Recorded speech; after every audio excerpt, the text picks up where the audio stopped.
What's up, guys? Welcome to the Second Take. I'm Zach. And I'm Jonah. And we're back for our, this is like 30th, I think this might be our 30th podcast. We're getting up there. We're hitting miles. Yeah, that's many. So we're going to talk about the World Series that just concluded last night, make some NFL picks, and talk a little bit about the NBA. But first, I don't know if Jonah knows this or not, but something extremely important is happening on Saturday that involves two passions of ours. And I was wondering if you want to make a friendly wager on the Maryland-Michigan football game. Ooh. Now, What's the spread? you are 29.5-point favorites. Oh God. However, I'm willing to overlook that because we're definitely going to beat you straight up in the big house. You want to bet this straight up? I have to I do was it. warned about this before we taped this, by the way. It's true. So I've just sprung this on him. Springing this on me.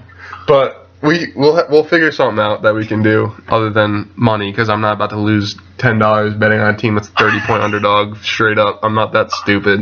Yeah, I mean, I'd take you guys against the spread on that. That spread's too high, but Yeah, well, you've never seen us play this year, so. I have not.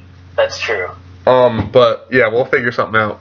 But needless to say, I'm picking Maryland. Jonah's going to be picking Michigan, and we'll figure something stupid out to do, such as wear Michigan/Maryland stuff or something like that.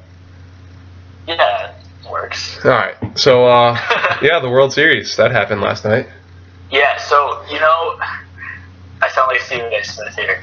Skip, I do not like hyperbole. However, but yeah, just I think it might be fair to say that was the greatest baseball game of all time, and so this is by circumstances and context. Obviously, there's been better baseball games just purely on the game stuff, but there's only been 4 World Series Game 7s that have ever gone to extra innings, so already it's in that category. And to my knowledge, none of those other ones had a team that had gone 108 years without winning the World Series. And the other team definitely didn't go more than 60, I can tell you that.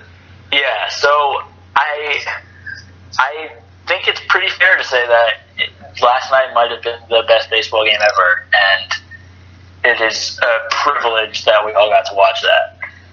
Yeah, and I mean, the 10th inning was, fantastic. You have the rain delay, which everyone was kind of like, oh, what the heck? Come on, just let him play.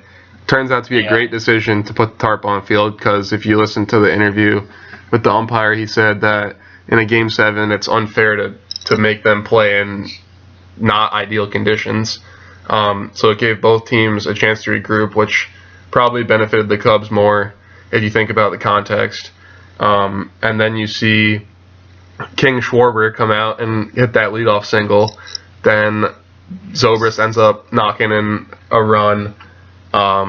They get up by 2, and then, of course, Rajai Davis, who's apparently king of the world, answers back. So the 10th inning was fantastic, but if you think about the entire game and how much action there was, and I mean, Jonah and I were talking about it during the game, but every single ball that was put in play was hit on a line, just smoked.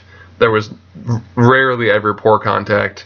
Yeah, we just assumed a pitcher's duel, but it was. We're hitting the ball hard. Yeah, it was like a pitcher's duel early on at least, but it was because they were getting outs, but they were hard outs. Yeah, exactly.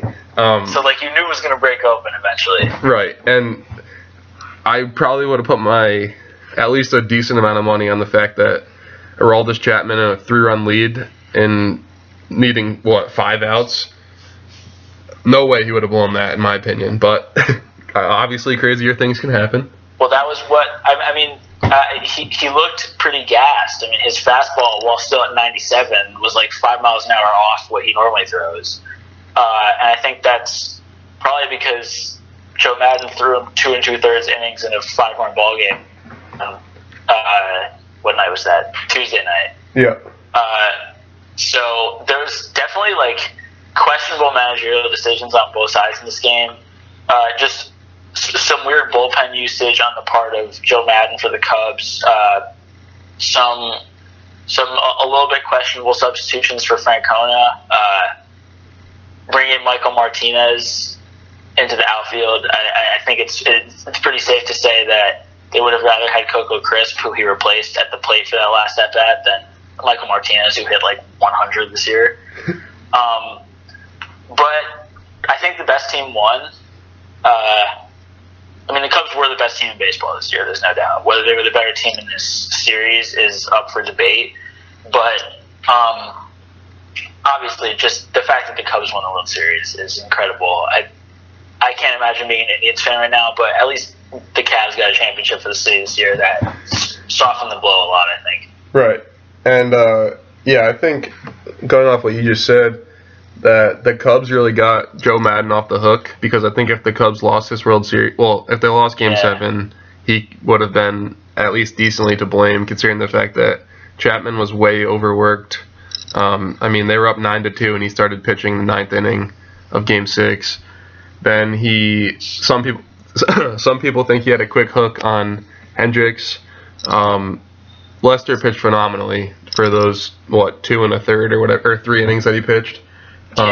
So you can't really fault him there, but the fact that he pulled Hendricks as quick as he did was a little concerning. And then Chapman, obviously, and then as Jonah and I were freaking out about bringing Carl Edwards, that's his name, right?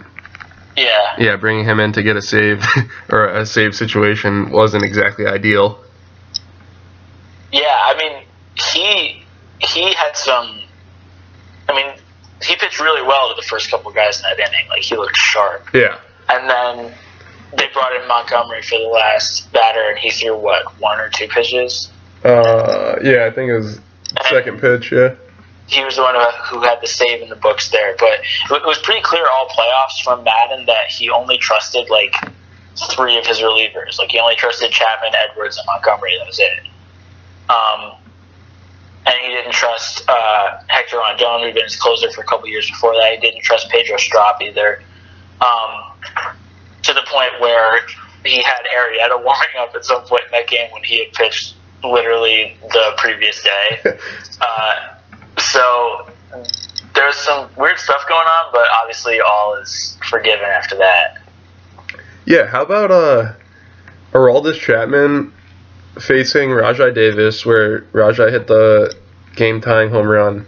He throws, I think it was 6 straight fastballs, with a quote-unquote dead arm at the speed of 9 miles an hour.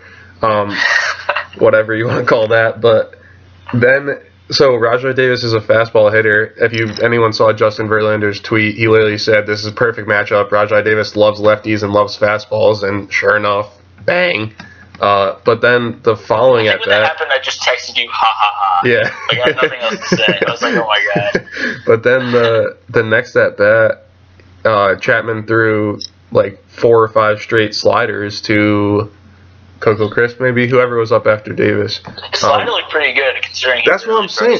But, throw one of them in the midst of those 6 fastballs. Just break it up one time. He's looking dead red every single time. Who was catching that point? Was Montero catching that, or was it still Ross? No, that was David Ross. And then Montero came in for the 9th inning. Yeah, I would just like to point out, I mentioned this last night, but the Cubs used 3 different catchers in this game, and all 3 of them had an RBI. I'd also like to point out that Jonah said, as he was texting me saying, Jonah was a minute behind his broadcast versus what I was watching on cable.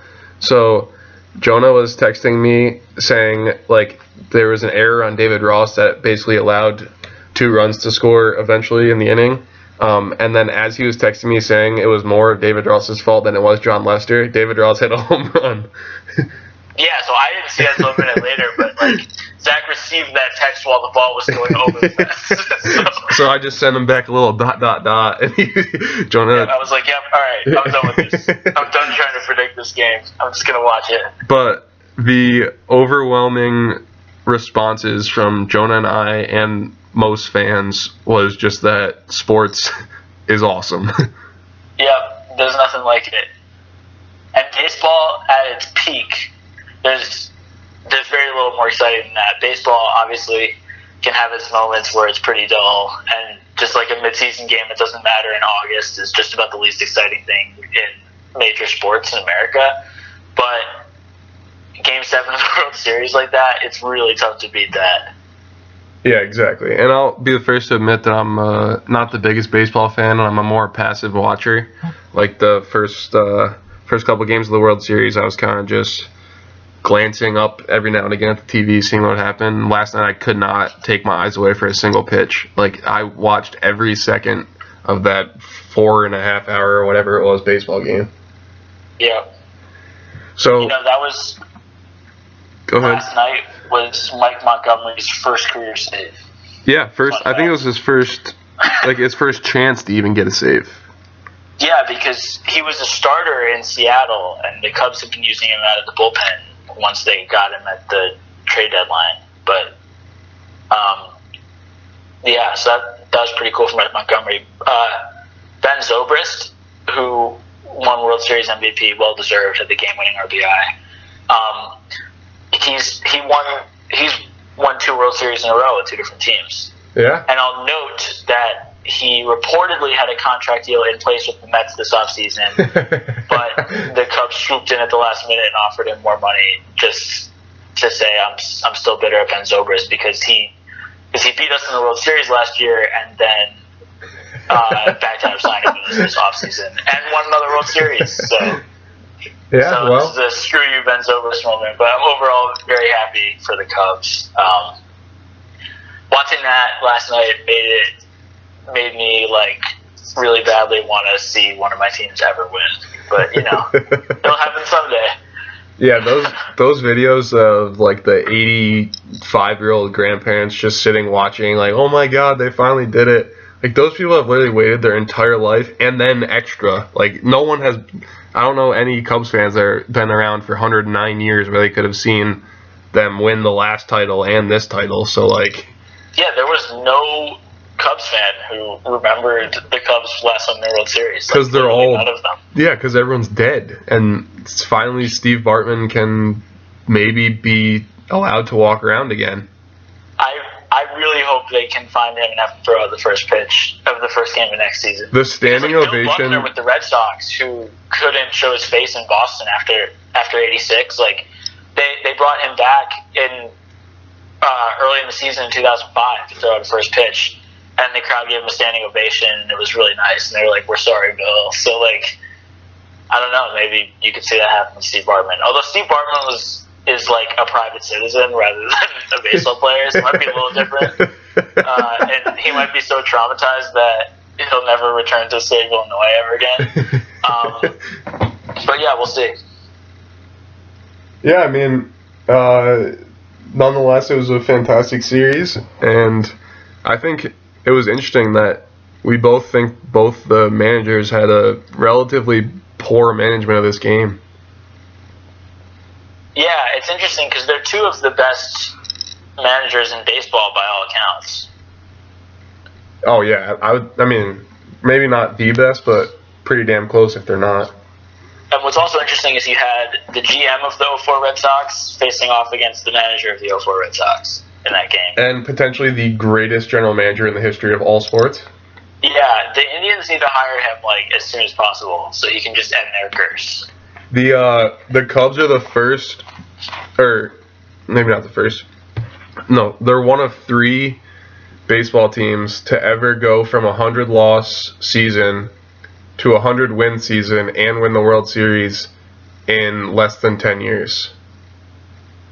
Wow. Yeah, I mean that's all that management team. I've heard. I'm not sure if this is confirmed, but if the Electoral College vote in the presidential election is tied 269-269, which is possible, nobody gets a majority, that means that Theo Epstein becomes president. I would have expected nothing less than that. Nothing less. I mean, if he can turn the Cubs and Red Sox around, he could probably turn our country around. Yeah, I put nothing past that man. It's a small task. Was there anything better last night than listening to Bill Murray, who was drunker than I've seen many people in my life, interview a drunker than I've seen many people in my life, Theo Epstein? That was amazing. It was just incredible. I mean, they had an interview on the field later. This was after Bill Murray interviewed him, and Epstein was just out of his mind, drunk. Yeah, I mean, you just carry around bottles of champagne. That's what happens once you win. and Epstein like cursed on live TV when he was being interviewed by like Ken Rosenthal because he was just absolutely wasted, and like he earned it. Like, get wasted, man. You earned it. And how about Bill Murray, who's done how much TV in his life, says before the game, ESPN like caught up with him at the hotel, I guess, and they wanted to interview him, and he literally said like, guys, you know I would always do this, but I cannot physically speak about this game right now. Like, I'm gonna throw up. Yeah, it's amazing. I love it. That's why I think sports are so fantastic, because you have fans that like their life depends on the Cubs winning the World Series. Like, if the Cowboys win the World Series, I'm fairly convinced Jonah would die a happy man. You mean the Mets? Or the Mets. Like, the same for me. If the Giants win, I'd be thrilled. Like, it changes, the whole year just instantly becomes perfect. No, when it's only one day. Right. I mean, obviously, I'm not comparing what I went through to those like old Cubs fans, but like, you know, chances are some of their favorite teams won championship. The Blackhawks and the Bulls have won some significant number of championships. Like, I'm just saying, I've already gone my entire childhood, which is 19 going on 20 years, without having seen it happen. So, and last year was chances are, I hope that when it does happen, that I will be as drunk as Bill Murray was that night. Last year was the closest you've ever been, right? Yeah, I'd never even seen one of my favorite teams in the final stage, because the Mets were in it in 2000, but I'm too young to remember that. Right. So, yeah, but they lost in 5 games, just like they did in 2000, so. Good. Well, maybe next year, but I doubt it, since the Cubs are basically going to be the exact same team, and the Indians are going to be the exact same team, and watch out. Well, the Cowboys are going to win the Super Bowl this year. Oh, so. Wow. You better knock as hard as you possibly can on every piece of wood around you. No, it's not even worth it, because I know they won't, so I don't even need to knock on wood. Yeah, well, when Zeke tears his ACL next week and Dak Prescott breaks his arm and then Tony Romo trips over a coach trying to get onto the field and he snaps his femur, we'll talk about that. Yeah, I'll regret not knocking on wood then. It could happen. You know your team. So, speaking of your team, you want to talk about NFL? Yeah, sure. So, just a quick update in terms of our picking here. I'm 3-3 last week. Not a great week. We're awarding ourselves losses for picking Cincinnati, who tied. So, for the second week in a row,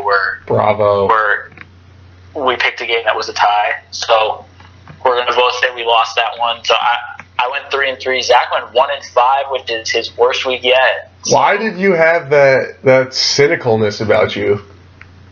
What do you mean? You had cynicism in your words when you said that. Well, I mean, I have a 10-point lead now, so it's going to take a... Yeah, and we got plenty of time.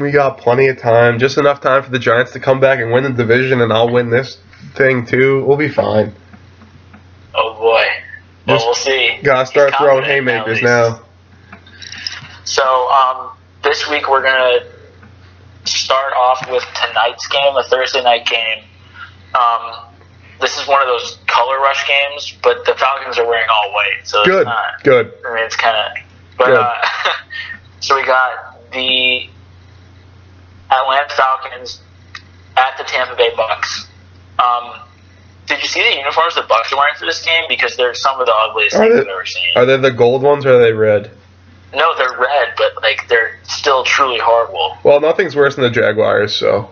No, that's the worst one. It's like expired mustard. That's the worst one of all time, across all generations, across all sports, across like everything you could ever Forget say. Sports. It's the worst thing anyone's ever worn. Yes, that's correct. I'd rather see Russell Westbrook wear what he wears than have to watch the Jaguars play in those uniforms. Wow, that's bold. Yes, it is, but it's also true. So yeah, we'd like to apologize for the games we're picking this week, just because there's really not a lot going on this week. There are like there will be decent games, but they're all played between crappy teams that we don't really necessarily care about. But this is a division game. There's a lot on the line here. At one point last week, it looked like the Falcons were going to go down and the Bucs were going to win, and that would have tied the division. Obviously, both things did not occur. It happened the other way around. So the Bucs really need this one. I don't know what to think about this. The Falcons' offense is really good. That's pretty well documented. Their defense is pretty bad. That's also pretty well documented. The Bucs can have a good offense, but sometimes they really struggle, and I think their defense is pretty bad. At least their secondary, which is that's like Julio Jones is just salivating right now. So I think this is going to be a close one. And are you going to pick the Falcons? I'm picking the Falcons. So for interest of me coming back from a 10-point deficit and the fact that I think this game will be close, I think I'm going to go with the Bucs. Yeah, I mean, I can see the argument. It's the game's in Tampa Bay. The Bucs have already beaten the Falcons this year. I just think the Bucs are not that good. That first game was an impressive performance from them, but their other wins have been a sort of weak win against a weird-looking Panthers team, and they beat the Niners. I think Winston has been pretty disappointing from what I've seen. Absolutely. He is 3-0 for his career against the Falcons. So, and he really likes playing in primetime games, just saying. So that's well, in the NFL he does. That fumble in the college game. Yeah, but the year before that he was fine. Right. So I'm picking the Falcons. I was impressed by what they did against Green Bay last week. Coming back from that loss to the Chargers, I think that shows a lot of resilience for a team like this to come back from a loss like that and beat a good team. I mean, the Packers might be a good team. We're not really sure. But, yeah, I just think the Falcons are the better team here. I haven't been that impressed with what I've seen from any team in this division other than them this year. So I think the Falcons are not going to want to lose twice to the Bucs, and I think they're going to pull this one out. Yeah, I think it's going to be close, and I also think the Falcons are the better team. But how do I say this? How volatile Jameis Winston is and that offense is creates the chance, I guess. That's how I'll say it. Right. Yeah. No, I know what you mean. So yeah, I'll go with the Bucs. What the hell?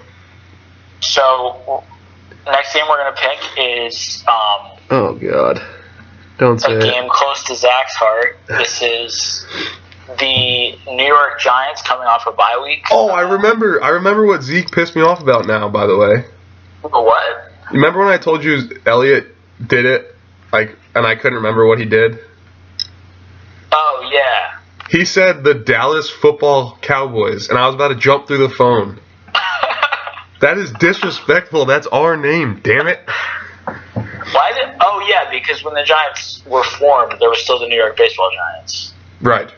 Yeah, that makes sense. Yes, so that's our team name, and he cannot say that ever again.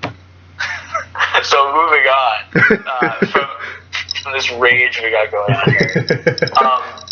We got the Giants at 4-3 coming off a bye, hosting the Eagles, who are also at 4-3, coming off a loss to the Cowboys.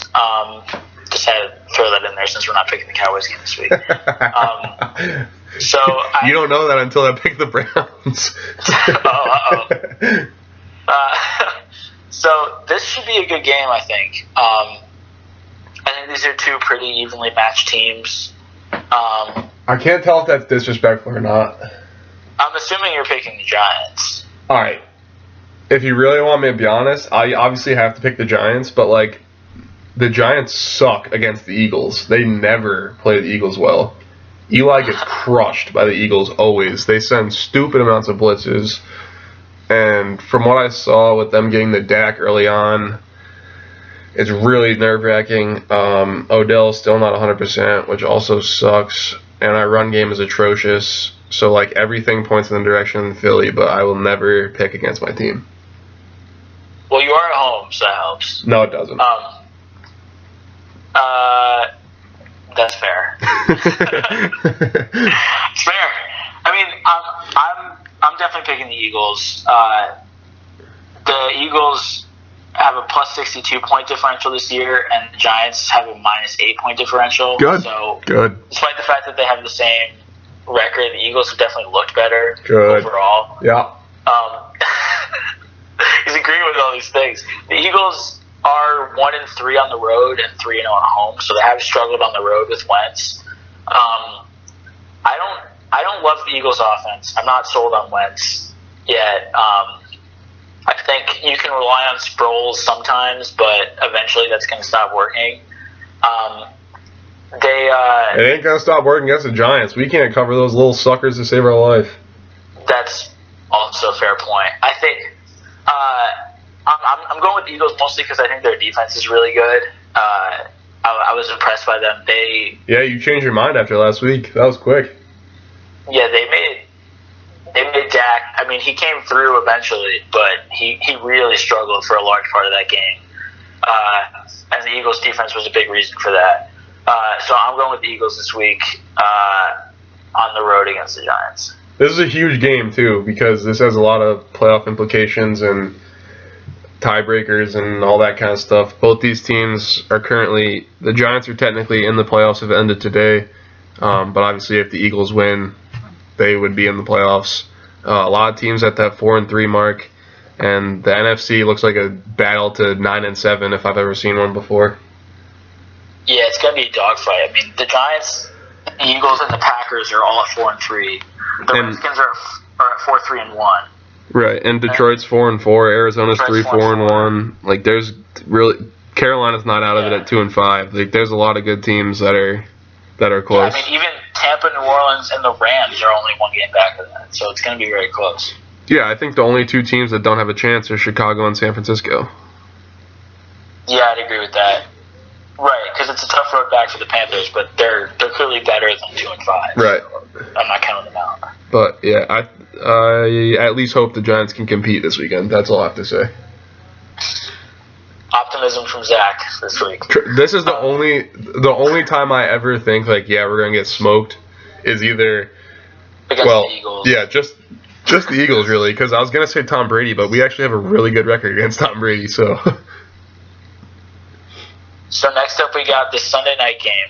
This is a division matchup in the AFC.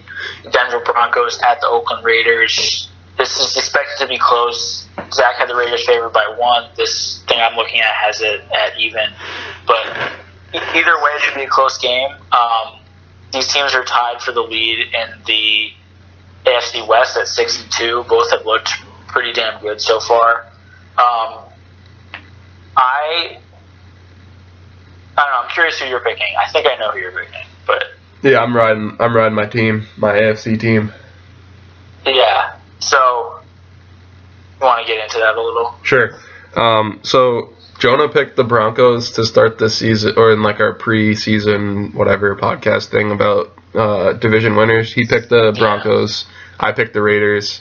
I believe I had the Broncos finishing third, but I think you had the Raiders second, if I'm correct. I did have the Raiders second. I was down on the Chiefs. Right. That was my.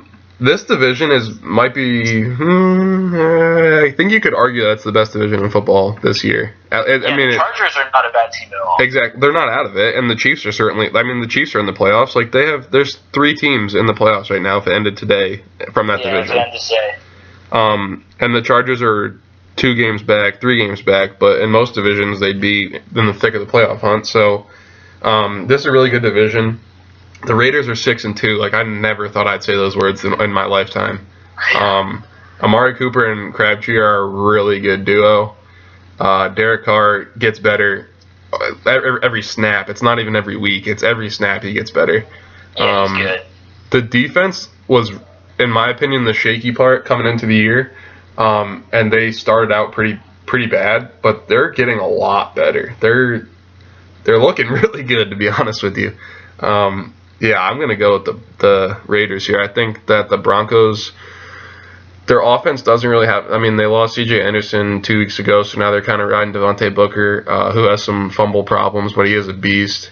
Demaryius Thomas hasn't really been involved at all. Sanders has been okay, but I think it has a lot to do with their quarterback play.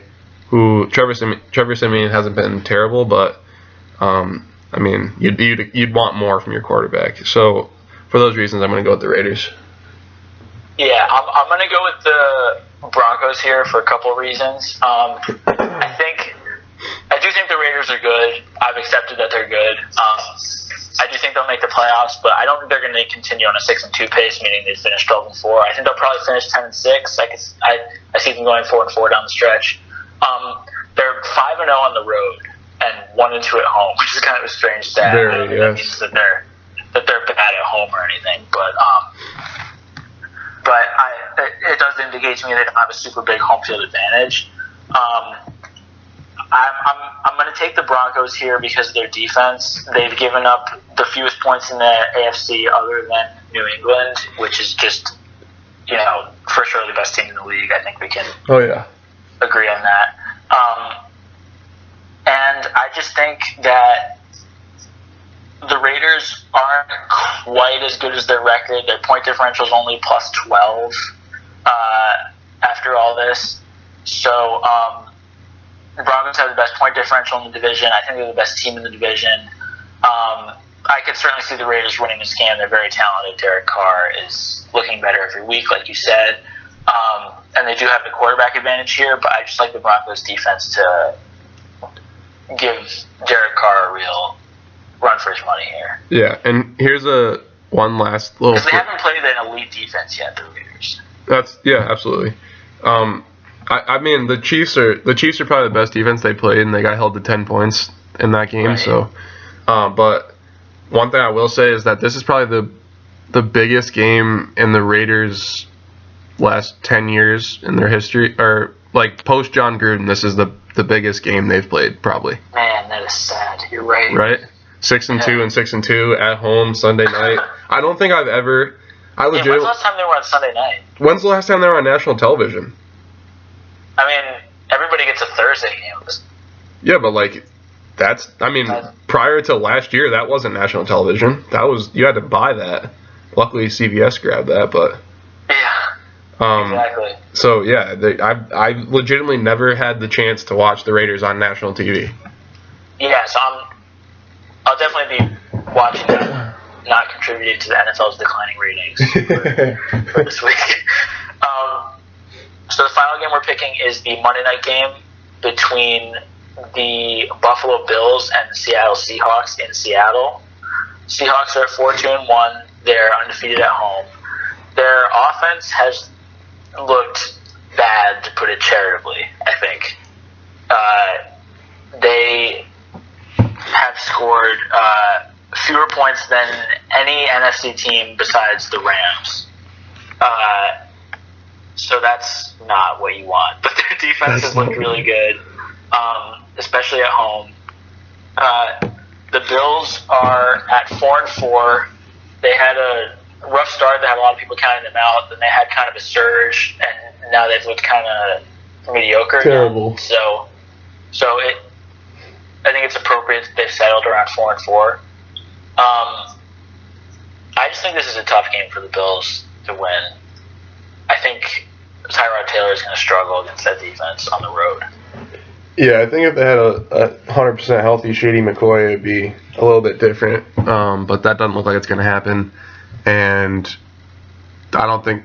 I mean, Tyrod might be able to run a little bit on this defense, but I don't think he's going to have much success passing, considering the fact that they don't have a single notable receiver. Sammy Watkins is a joke. Yeah. Percy Harvin's their best receiver, in case you're wondering, and he just came out of retirement. So, I forgot about that. He's making his return to Seattle. Exactly. 7 teams he played on. I bet you he retires after this week too. Like he's gonna come back. It wouldn't surprise me even a little bit. Exactly. He'll play this week. He'll play 4 snaps, get a concussion, and retire. But yeah, I'm gonna go Seattle. Mostly because it's at home and because I trust Russell Wilson more than I trust Tyrod Taylor. But I think this is going to be this might be a 6-6 tie again, like the last time they played on national TV. But yeah, this is going to be a good, low-scoring defensive battle. All right, so yeah, we're both going with Seattle there. Do you have a lock for us this week? Yeah, but first, I would like to change my pick of the Bucks to the Falcons because I just found out Jacquizz Rodgers is out, and I'm really not trying to ride freaking 36-year-old Antoine Smith there. So, yeah, I'm gonna go with the Falcons there instead of the Bucks. So my lock is gonna be. Ready for this? My lock is going to be the Dallas Cowboys. Jinx, jinx, jinx, jinx, jinx. Let's go. The Dallas Cowboys over the Browns. The Browns, they are 0-8, so that's a qualifying statement. However, they have played teams decently tough. It's not like they're getting obliterated. They're at least hanging around for the most part. So that's why Dallas is currently the best team in the NFC.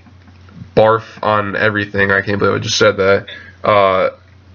Yeah, I was gonna say, could you like say that? But,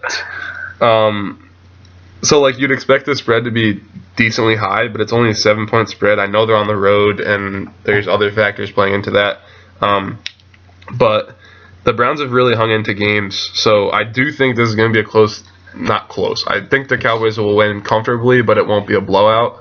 If that makes any sense, like a 10-point win, something like that. Yeah, the Browns' offense hasn't been terrible. Their defense has been absolutely, one of the worst atrocities ever known to mankind. Right. With apologies to Jordan Poyer, who we mentioned for the 7th week in a row. I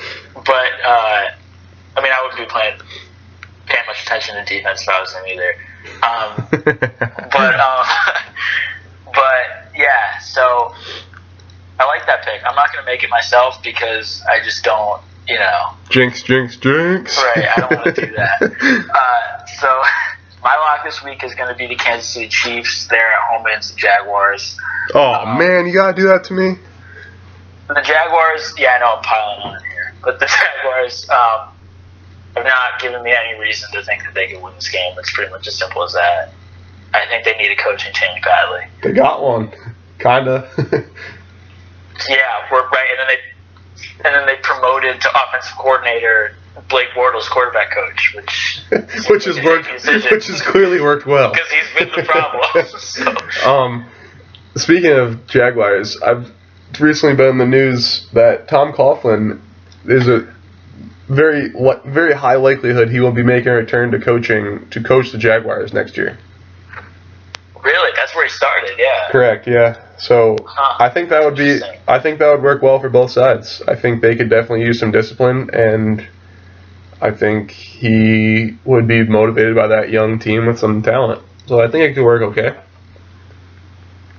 Yeah, I mean, he won't get as red-faced during the winter from the cold. Oh, but he'll get red-faced from being pissed off, I can tell you that. That team makes so many mistakes. Yeah, they do. He would have a lot of work to do. Maybe he could bring in Spagnuolo to coach up that defense. No, I need him as my defensive coordinator. All right, so upsets? Upsets. Yeah, about There's that. a lot of candidates this week. There are, which is weird. Week. Yeah, because we generally don't have any. So, are you going to go with the one we talked about? You can take it if you want. There's a few others. I was gonna go with the Lions. Okay. I guess I feel the best about that one. Yeah, I don't mind that at all. So at Minnesota, 6-point underdogs. That line's too high. Exactly. Minnesota's been on. Vikings look bad. Yeah, they've been on a really bad downward spiral. I'm not even going to talk about him. Sam Bradford, I love you. Yeah, I was going to say the car criticize Sam Bradford because we don't like that. But yeah, they don't look good. Their running game is pretty pathetic. They didn't have McKinnon last week. I'm not sure if they're going to have him this week. I think he's going to be questionable. But and Stafford is looking MVP. like the top 5 MVP candidate right now. Tons of thousands. Which is pretty crazy. And shout out Theo Riddick for being probably the best fantasy player this year, getting 30 points a game. The Lions have looked really. Joan and I both. Not a bad matchup for them either. Exactly, and Joan and I both thought that the Lions would be one of the worst teams in the NFC. Yeah, I mean, Exactly, and Joan and I both thought that the Lions would be one of the worst teams in the NFC. Exactly, and Joan and I both thought that the Lions would be one of the worst teams in the NFC. Exactly, and Joan and I both thought that the Lions would be one of the worst teams in the NFC. Exactly, and Joan and I both thought that the Lions would be one of the worst teams in the NFC. Not like bottom of the barrel worst, but like 5-11 worst. I had them last in that division because I was weirdly high on the Bears, like I literally like always at the start of the season. But I mean, like I think I picked them at 5-11, and they're already 4-4. So like, there's a really good chance they're gonna surpass that. Yeah, I would think so. So yeah, that's my pick. Yeah, you're right. No, you're right. I just picked them, so I'm sure they'll lose the next 9 in a row. So there's a few that I like this week, including that one. I'm not going to go with that one, though. I just want to give honorable mention to the 2 that I didn't pick other than that one. I thought about picking the 49ers over the Saints, who are 3.5-point underdogs at home. Picking home underdogs. Speaking of the Saints, I may have gone 1-5 last week, but I did on this podcast say that the Saints were going to beat the Seahawks, so this is true. That counts for something. Pride. Many a pride. We'll give you a pride point there. Yes, there we go. You can do what you will with it. Good.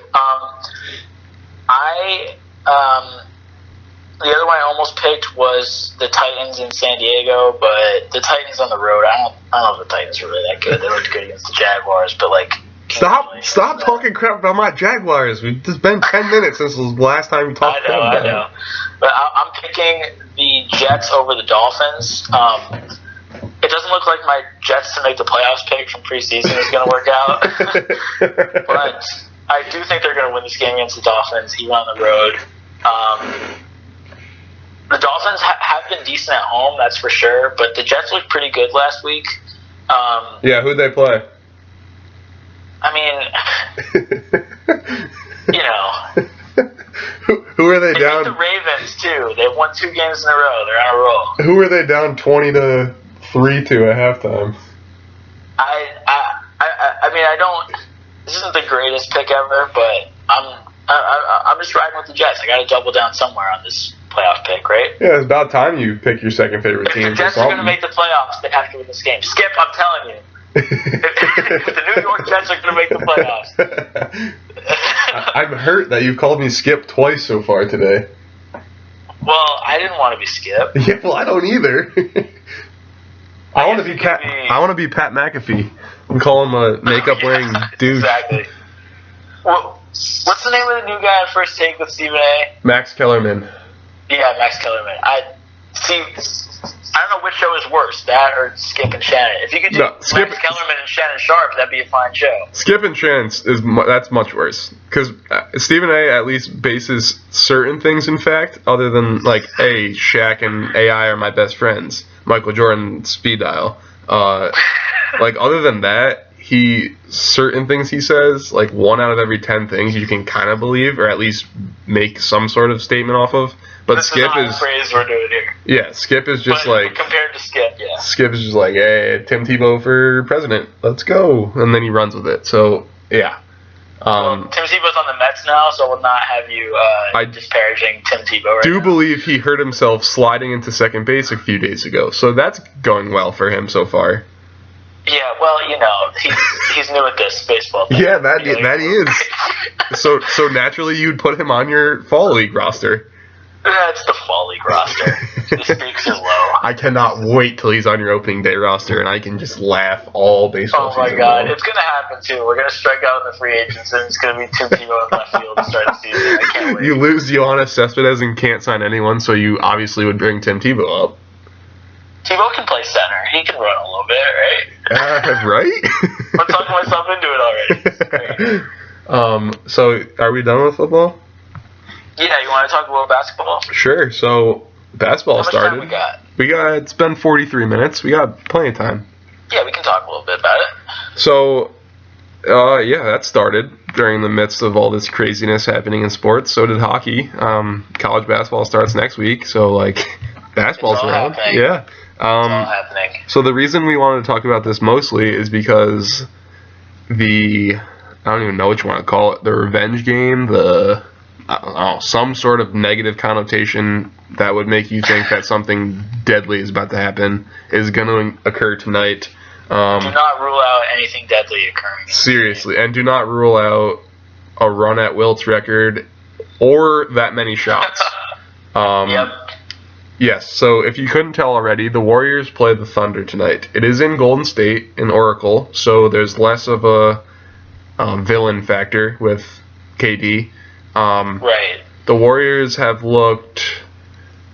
Everyone freaked out when they lost the first game by 29 to the Spurs, and everyone went bananas, saying like, "Oh my God," But it's the Spurs, and like I honestly thought the Spurs were going to win the game. I didn't think they were going to win by 29, but the Spurs are really good. In case you didn't know, every year that doesn't change, and the Warriors are still getting slightly adjusted.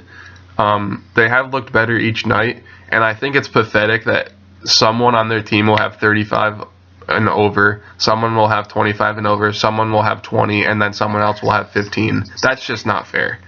And with Russ, it's like he either has 50 or they lose. Your take is disappointingly cool. About the Warriors? This isn't enough of a hot take. I think you need to be screaming about how the Warriors are done. Are done.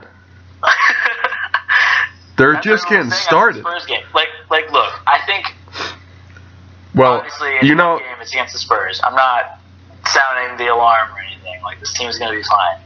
However, I think of them as less of a lock to win the title than I did before. They're still the overwhelming favorites. Like, don't get me wrong, but I feel like it's a little bit more than just one game when you completely no-show the first game of this, supposed dynasty team against your biggest rival in your conference. Like, I get that it's only one game, but at the same time, they just flat out didn't show up for that game. Like, it's not just like those two teams played great and they got outplayed. Like, they played badly. And scored 100 points. Right, that's the other thing, which is why, like, it might not be that much of a problem because they've scored at least 100 in every game. They looked really good in the game against Portland. However, like, the Pelicans and the Suns both took them down to the wire. Like, I'm not saying this is not an amazingly awesome team, but teams like form good habits in games that don't necessarily matter, and I'm not seeing a lot of those yet. So that's not saying it won't happen. There's a lot of moving parts on this team. They got to get together, but the weaknesses that we thought about might happen with this team are somewhat showing themselves. They're only getting something like 70% of rebounds on opponent misses, which is pretty bad. And that's going to have to come up at some point. But I don't know. I mean, they'll get there, and I think they're going to beat Oklahoma City tonight. But there are some signs for concern, I'd say, in those first few games. Yeah, but you just picked them to go 5-1. No, yeah, I mean, they're fine. 4-1. 4-1. Well, soon to be 5-1 if they win tonight and tomorrow. Which would be the same. Which, by the way, Oklahoma City is a game up on Golden State. I'll say and the Spurs. It's the last time that we'll be able to say that. And the Spurs. I think they're and the Clippers. They're first. Oklahoma City and Cleveland are the only undefeated teams left in the league. There are 4 teams that have not won a game yet. Can you name them? Yeah, Philly, Phoenix. Nope, Phoenix won last night. Damn it. Oh, yeah, that's right. Dallas, should have known that one because UNC sucks. Shout out. Philly, Dallas. The Pelicans. Yep. This is in the West, right? East. Really? And it's not Brooklyn. Brooklyn's won twice. Yeah, I know. Thanks to 34-17 last night from Brook Lopez. Who the heck hasn't won? It's the Washington Wizards. I was seriously going to guess that, but all right. Yeah, I told you they weren't going to be good. My two biggest under picks of our over-under were the Wizards and the Mavericks, and they're both defeated. My strongest unders were New Orleans and Orlando, and those both look really good right now. just gotta say, my overs look less good, but my unders look very good. So bad for Anthony Davis. Yeah, me too. The dude through his first 4 games, he was averaging 45 and 17, and they were 0-4. Like, are you kidding? Well, Westbrook's averaging a triple-double still, right? Yeah, but they're 4-0. No, I know. I'm just saying, like, in terms of statistical feats, like, could we see that happen? Yes. I expect it to happen.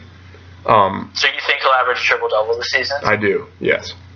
That would be awesome. He's blowing the pace away through the first 5 games, whatever they've played. Yeah, they opened against 3 kind of bad teams. They played Philly, Phoenix, and the Lakers, who I kind of like this Lakers team a little. Lakers just beat somebody last night. Oh, Atlanta, who was undefeated. They beat Atlanta in Atlanta, yeah. But the Thunder did beat the Clippers last night. It was kind of a weird game, and I didn't watch it because I was watching baseball. But I saw the last few seconds after the game ended. It was 85-83, kind of a strange game. But they do get credit for winning that one. I just don't think that if they're coming off a back-to-back tonight, it was a tough game last night. They're playing the best team in the league. I don't see them winning tonight. But yeah, everybody sucked on their team last night except for Russ too. They all were really, really bad shooting performances, which is why obviously 85-83 with 2 really high-scoring teams, you can kind of get that. But so law of averages would tell you that at least the role players will play better tonight. However, I don't really even think there's going to be more than 2 players on this court. I think it's going to be a one-on-one kind of game between Russ and KD. I think Steph is going to 110% just say, here you go, Kevin, let's go to work, and kind of just spot up. Same with Clay. And I think KD is going to have possibly a career night. I don't know what his career high is, but I really wouldn't be surprised to see him get in the 50s tonight. I think Russ could be pretty close too. The biggest problem for the Warriors is going to be when they play Cantor and Adams together, because as we've seen when they played the Spurs with Aldridge and Gasol, they just flat out can't compete on the boards. They even had to have, I can't remember which game it was. It might have been a Pelican. Yeah, it was the Pelicans. KD had 17 rebounds. When was the last time a small forward got 17 rebounds? Not named LeBron James. So they really need him to rebound big time. I'm interested to see who's going to guard Russ. According to Charles Barkley, Klay Thompson is the second best all-around player in the world. How he says that, I don't have any idea. But if Charles Barkley, if any of that, if there's even an ounce of truth in that, I would expect Klay to be guarding Russ. So I just think the height will be a problem. But like I said, I think KD is going to have a career night, and I think they'll beat him, especially because that Oracle. I think Russ is going to force a lot of stuff, and I think he's going to shoot the ball a lot of times, 50 or so times. He shoots so damn much. Yeah, he's shooting 46% still, after a 39% performance when he scored 51. So, I don't know. I'm not a big Russ fan, as you know, and I don't know. I'm not at all worried about the Warriors like you kind of are. I know you said you still think they're the favorites, but I always go back to when LeBron went to Miami with Chris Bosh. They started out 9-9, and everyone was like, "This is the worst thing ever. LeBron's gonna leave. Chris Bosh is gonna leave. D Wade might go to Chicago." Everyone has just jumped off that wagon so fast, and as we know, history happened. So it takes teams a while. These guys were rivals before KD came here, so you can't, at least Wade and Bosh and those guys were best friends. They had chemistry. These guys are trying to start from scratch. I don't think they ever played on Team USA together. I know Steph and Durant would be the only 2 that would happen, because Clay and Draymond made it for the first time this past Olympics, but I can't remember off the top of my head if they've played together or not. Even if they had, that's only a summer. So it's going to take them a while, but I've liked what I've seen in terms of the chemistry between those 4 so far. Draymond is Draymond. He gets his 10, 5, 7, and 6 steals every night. Steph has the chemistry at least has not been a problem. right, and they're moving the ball. Like it seems like they have a good feel for the offense. I think I don't know. Sometimes it takes shooters a while to get going and get in their rhythm, and this is a team that shoots, and we'll see what happens. But I can tell you they are having fun together, so that's always a big key for that team. Yeah, for sure. And the Cavs are still really good. The Cavs are still really good. Yeah. That's the warm-up act tonight is the Cavs against the Celtics, who have also looked pretty good. What a warm-up act that is. Yeah, seriously. After the first game, I thought the Celtics were going to be garbage. And then they looked pretty bad against the Nets. I don't know if that was the first or second game, but... Because they lost. Wade's still shooting threes. So yes, and he's making them, of course. And Jake Layman. That's kind of interesting. Jake Layman also leads the NBA in three-point percentage, in case you're wondering. I know. I saw that. After he came off a miraculous performance. Right? Yeah, that's how I saw it. Do you know that Kevin Durant suggested that he should be the starting small forward for the Portland Trailblazers? Why was Kevin Durant talking about Jake Layman? Because Jake Layman went off in the game against the... Oh, you don't know. So they played... When Portland played the Thunder... Thunder. Wow, I just said that. When Portland played the Warriors... That's happened for 5 games now. He's been on the team. Portland played the Warriors, and the Warriors were up by like 30 plus or minus 5 in the fourth quarter. They put Jake Layman in for the last 8 minutes of the game. He proceeded to hit 5 threes and score 17 points in 8 minutes. So they asked KD after the game, like, what do you think about the game? You guys played well, so on and so forth. He's like, yeah, we played great.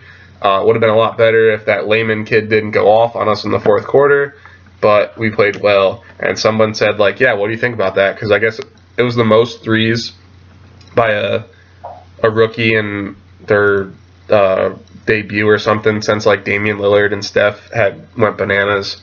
And he said, like, KD said maybe they wouldn't have lost by 30 if they started Jake Layman, so they should start Jake Layman.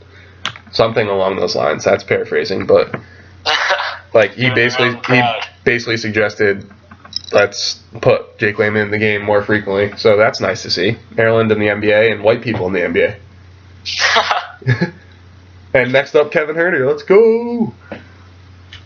Yeah, we'll talk about that next week. Oh yeah, so next week we are going to do a pretty good-sized NCAA basketball little breakdown, I guess, kind of like what we did for our first podcast, the March Madness show, probably, where we just basically talk about teams. Yeah, we could like run through the Big Six conferences and just sort of go through like and stuff. Or even just go through like some of the top 25. Yeah, for sure. We can do some All-American picks, some Player of the Year picks, some Final Four predictions, all that kind of good stuff. Yeah, so we'll do our NFL picks quick next week, because that's like a weekly feature, and then because Jonah wants to win, that's what he's saying. We're doing the picks every week. You're not getting off the hook. I'm coming back. It's all right. Do we have any differences this week or no? Like of the four. The Giants-Eagles game and the Broncos-Raiders game, we picked different. Oh, we could have had 3 if I stuck with my pick if you stuck with the Bucks, yeah. Yeah, but that ain't happening, so I can't drop a game, so I gotta just be confident. Right, yeah. Yeah, are we good? I think that's good for this week. We got college basketball up next week, so. Can't wait. And maybe we can say a couple words about hockey, too, if you want. Yeah, if we get to that, for sure. Are you guys still in the NHL, or? We're 4-6. We're hanging in there. We got the Flyers tonight. So I take it you won't be finding your first trophy with the Islanders this year. I think my best shot right now is the Cowboys. Can you believe that?